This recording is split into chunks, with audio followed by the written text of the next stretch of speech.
It's week 11 of setting up my Kristy planner, and I am loving these stickers. I'm loving that I put in these flowers and all the things. This was such a great week, week 10, and I am going to turn this around. We are going to get into week 11 together and set it up with my Planner Kate stickers. If you're new here, I really love the Planner Kate stickers. They're so good. They're easy to stick down and pull up, and if you make a mistake, you can turn them, you can pull up, put down, all the things. And I am looking for my May stickers right now, so I'm up for suggestions, and I don't know, I think I'm gonna stick with Planner Kate at this point, but to be determined. I really want to have 2 months set up at once. And if you've seen my April setup, which was posted before this, you'll see that I'm in a little bit of a quandary. So definitely check out that video and let me know what you think. And let's turn this around. Let's set up week 11, and then I'll be ready for next week. Here is a look back at week 10. I just loved everything about this. Oh, that just kind of pulled up, but I love the butterflies and the little flower I put there. And everything is just really working for me as far as the habit tracker's back. And I'm loving just the layout, the meal section right here, the weather and the workout kind of area up here, and then my meetings, and then using the highlighters.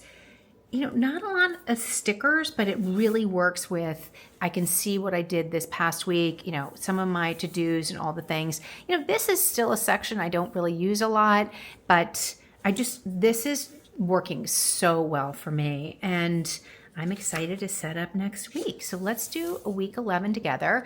I'll be quiet, I'll speed it up, and then we'll chat at the end.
I just wanted to have a little fun with these like confetti dots. It's both my dad's and my son's birthday this week, and I just thought, you know what, I'll just add these like little details from this happy planner.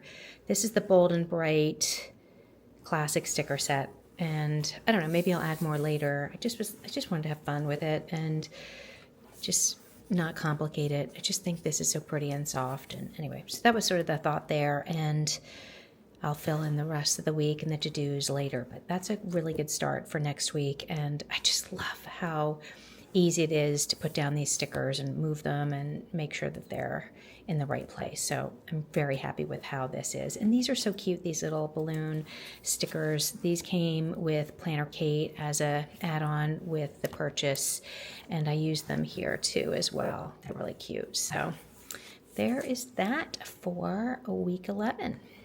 I really like adding extra stickers every week and giving a little like personality to the week. Like last year I did flowers, this week it's kind of like, or butterflies and flowers, and then this week I'm doing this like confetti little addition. And it just makes it so happy to come in here and look at my planner every day. I probably need some new sticker books with some other like themes, but I got to use what I have, right? And then I saw something about Happy Planner that the owners, the co-owner ladies are coming back, and I don't know the whole story or history there. I saw something on Facebook, it popped up in my feed, so not sure what that all means or what that's about. Clue me in if you are a Happy Planner person and you know all about that. But really just loving how the Kristy makes my life so organized. I love the setup, and definitely go watch my April setup and let me know what you think. I'm not going to show it here at this point because I want you to go check it out and give me your thoughts. And then I need to start thinking about May. I know Planner Kate stickers just came out for May, so I need to look at those. And I like the Cocoa Daisy, but I don't want to commit to a subscription until I kind of know if I really like them or not. And that seems like kind of a big commitment, and I keep missing them when they come up because I guess their subscriber base is like loves their stickers, and it's hard to catch it when someone drops out of the monthly. So I haven't hit that yet. And yeah, I think I'm just where I am right now. I'm loving just the ease of how I use my planner every single week. And it may seem like I'm in a rut, but I'm not. I like what I like, and it's consistent, and I'm using the planner, and that's the point. The point is to get in here, to use it, not be scared of blank pages, and to expand on that. I do want to get into the back pages and set up the books that I'm reading, so I have to do that. And then I also need to go back, and maybe I'll do that today and fill out the days that I missed while we were on vacation. So I need to do that as well. So if you're new here, this is a weekly series setting up my Kristy planner. Definitely hit the like and subscribe. You'll get notified when other videos go up, and you can go back and look at the playlist of last year's setup and how that all evolved from the Nancy to the Kristy. And then this year, deep diving again into the Kristy and starting over in January with the new one, because I do have the original book bound from What You Have It. And then I did see that Laurel Denise is coming out with some new undated planners in March, so I'm gonna go check those out. I don't think I'm gonna add another one to the mix, but I may like to check it out and see what she's offering. So definitely that's something to look forward to. And if you are interested in any of the planners from Laurel Denise, I do have a discount code and a link in my description box below, and appreciate any purchases through my link because it helps me grow this channel, and I love that you are supporting this channel. So thank you so much for that. And that's all I've got. So I will see you next week for week 12. Wow. So yeah, I'll see you then.